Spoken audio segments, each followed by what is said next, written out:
Evil ideologies like Islam use fear and intimidation to subjugate the minds of people.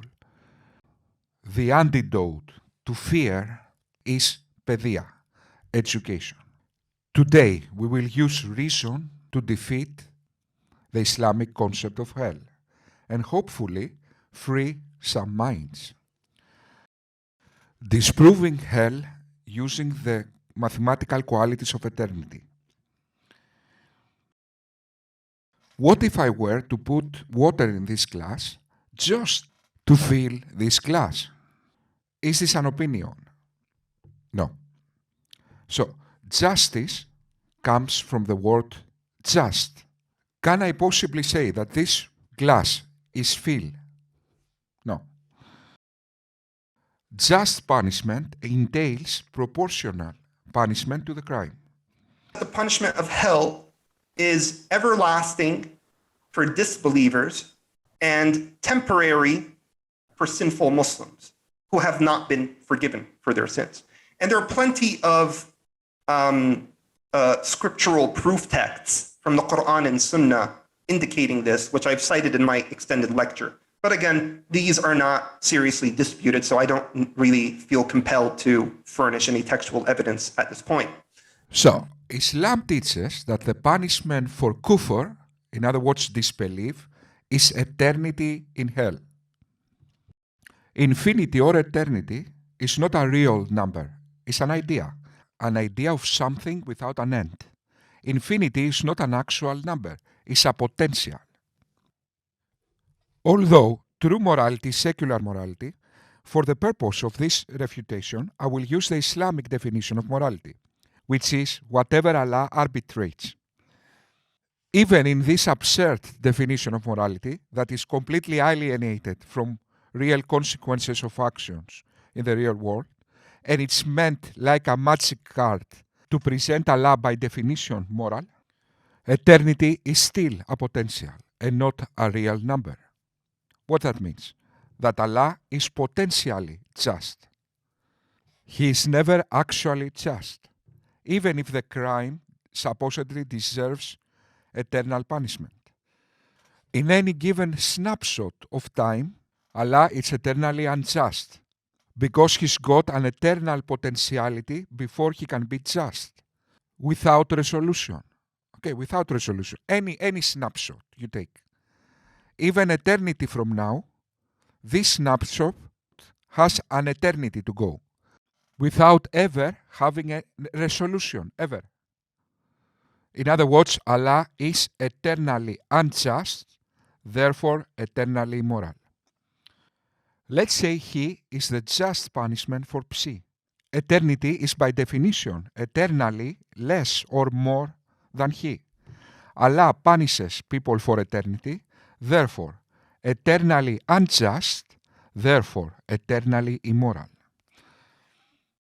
That works even in the absurd assumption that finite crimes deserve eternal punishment, because eternity is not a real number, but a potential.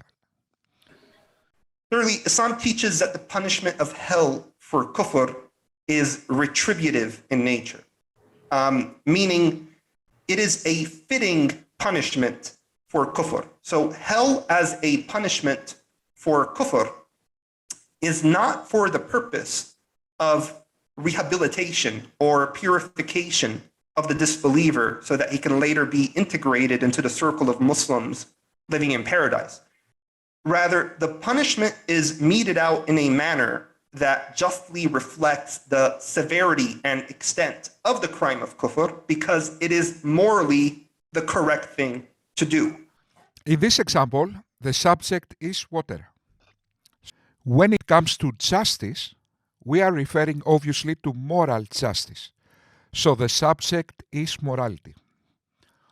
Because morality is in fact related to suffering and well-being, punishment only makes sense if its goal is to reform and protect societies and serve human psychology, the need for justice, always with outlook well-being.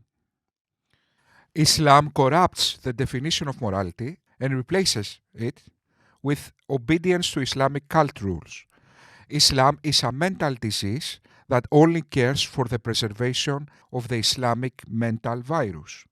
Therefore, nothing to do with true morality related to human well-being. So it's more like it's retribution, as you say, rather than therapeutic or restorative. It's meant to punish in that in that literal sense. It's meant to punish. Although in Islamic theology Allah is a self-absorbed, worshipping junkie sadist, reality is less graphic and dramatic. Islam is simply a stupid cult out for subscribers. So obviously the only thing Islam cares for is subscribers. That's the reason why Islam pretends faith, blind faith, has some kind of magical qualities and virtue relating to morals. That's the simple reason. Islam is simply a shallow, stupid cult that just wants subscribers. Exactly. It could be restorative and therapeutic for the sinful Muslims. Yeah. The morality of holding wrong beliefs. That will be interesting, guys. When I first heard that, I thought to myself, how can he possibly justify that? Disbelief deserving eternity in hell. How can he rationalize that? I don't know. Let's see how this guy will attempt to do that. When we think about morality, yes, go on. Many of us primarily tend to think about actions and speech. Yeah. Like don't physically harm others, don't abuse others, don't incite violence, don't cheat. But let me guess, there is another morality. God damn it. Please go on. Don't lie, don't discriminate, etc. But what about beliefs devoid of harmful actions and speech? Can merely holding problematic beliefs make a person immoral, even if those beliefs do not result in any physical or emotional harm to others? In other words, is there any real reason why disbelief is immoral? Or is just for subscribers? That is the question. That is what you need to answer. Okay? And that is the question. Is there any real reason why disbelief is immoral? Or it's just for subscribers, for Islam? Eh? No. You will solve that, eh? Yeah. We are waiting to be amazed. I'd argue that yes, they can. So let's consider a few examples here. So let's imagine you have sadists who believe it is morally permissible to enjoy watching fellow innocent human beings suffering and getting tortured. Ah, you mean like Allah? You mean like Allah, in other words, who is watching. You know that even in the Quran it says that you will watch down the disbelief. Let me find that. Quran 83:34. But on that day the believers will be laughing at the disbelievers as they sit on canopied couches looking on. It seems to me like Allah is enjoying himself describing the unbelievers burning. Is that right? Yet they believe that it is immoral and impermissible to cause that suffering or to encourage that suffering by paying others to believe to torture people, for example. Right. So they believe that sadism is immoral in practice, but they believe that it is okay that once you have access to footage of people being tortured and suffering, to enjoy that footage. Gosh. So here you have a harmless sadist that plays no direct active role in supporting the suffering and torture of other human beings, yet relishes in and is gratified by the immorality of it all. Do we view this person to be immoral, even though he keeps his sickening sadistic fantasies to himself? Having sadistic thoughts and embracing this state of mind is harmful to our personal gratification and therefore against our well-being. Well-being is related to our potential to be better. People having bad thoughts but don't harm other people, they only harm themselves in a sense. There is some moral accountability, but it's in a much lesser extent than acting on their bad thoughts and harming people. Yet Islam claims the complete opposite. Let's see this. But for the sake of understanding, because many of us, we see a brother that's selling drugs, we see a brother that maybe murdered another brother, and we say, look at these people, look how rubbish they are. Habibi, let me tell you something in the eyes of Allah subhanahu wa ta'ala. As far as sin is concerned, yeah? The one that sells drug, good or bad? Just very quickly, good or bad? Bad. How about the murderer? How about the one who commits adultery, zina?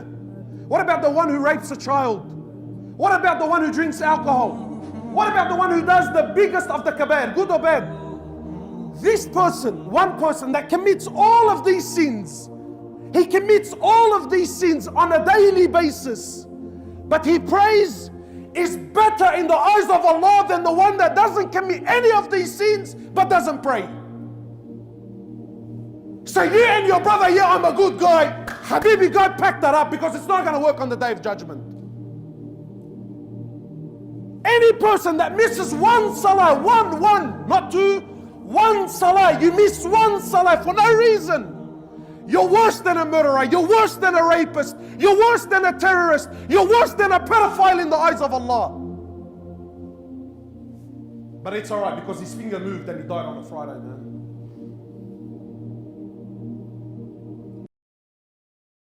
By him in whose hand is my life, if you were not to commit sin, Allah would sweep you out of existence and he would replace you by those people who would commit sin and seek forgiveness from Allah, and he would have pardoned them. There would come people amongst the Muslims on the day of resurrection, with as heavy sins as a mountain, and Allah would forgive them, and he would place in their stead the Jews and the Christians. Messenger of Allah said, on the day of resurrection, Allah will deliver to every Muslim, a Jew or a Christian, and say, this is your ransom from hellfire.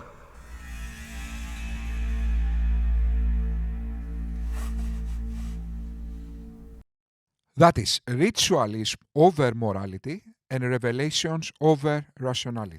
That is Islam. And that's why Islam is so dangerous, because it twists human values.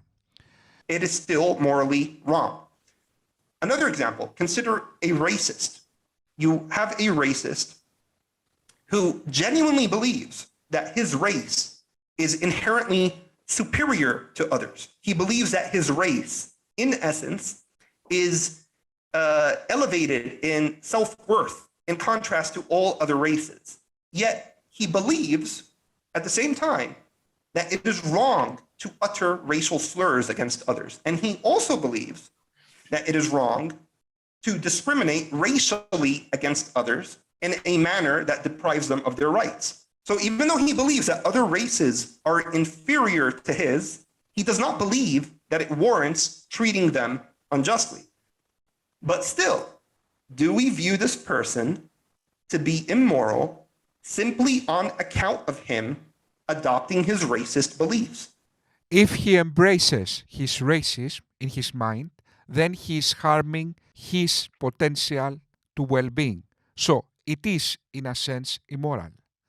But without acting, his immorality is much lesser. It's almost nothing. That's why it's not a crime. Okay. So you now need to fill the gap from a very lesser state of immorality to eternal punishment. That's the one thing. The second thing, that's a wrong analogy to what your God is doing. Let me describe what your God is doing. Your God is playing hide and seek, no relating to morality, and then condemns people for eternity for not believing obvious nonsense and immorality. What are the qualities you need to have to disbelieve in Islam? To be intelligent and moral. What are the qualities you need to have to believe in Islam? Gullible and surrender your moral conscience. Okay, so. And that people can be morally culpable merely for holding morally problematic views. This is important to understand when we move on to the immorality of kufr. I just want this principle to be clearly understood that yes, holding certain wrong beliefs, even if they do not result in the harm of others, can make you morally deficient. Yes, but you confuse two different things. You confuse beliefs that are related to morality and beliefs that are just in the type of hide and seek. Okay, this is what Allah is doing. Allah is expecting people to believe something with no evidence. If I don't believe Bigfoot exists, that doesn't mean I am a serial killer in my mind. Can you understand this difference? If I don't believe in the Loch Ness monster, because I'm not convinced by the evidence, that is not the same like I am a sadist. Your God judges gullibility instead of morality. In your theology, Gandhi is in hell and Osama bin Laden is in heaven. Can you understand this difference? That has nothing to do with morality. That is your God judging adherence to his cult over morality. That is what that is. This is the end of the part 1 of this response videos. It's very entertaining for me because their logic is completely out of place. Thank you very much.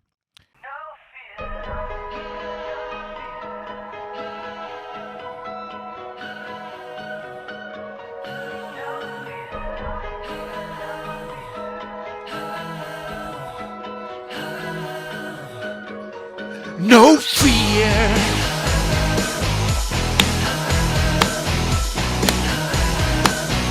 Destination darkness.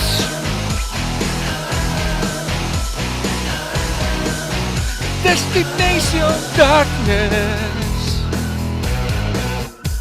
Girl, you lived your life like a sleeping swan. Your time has come, yes, to go deeper. Girl,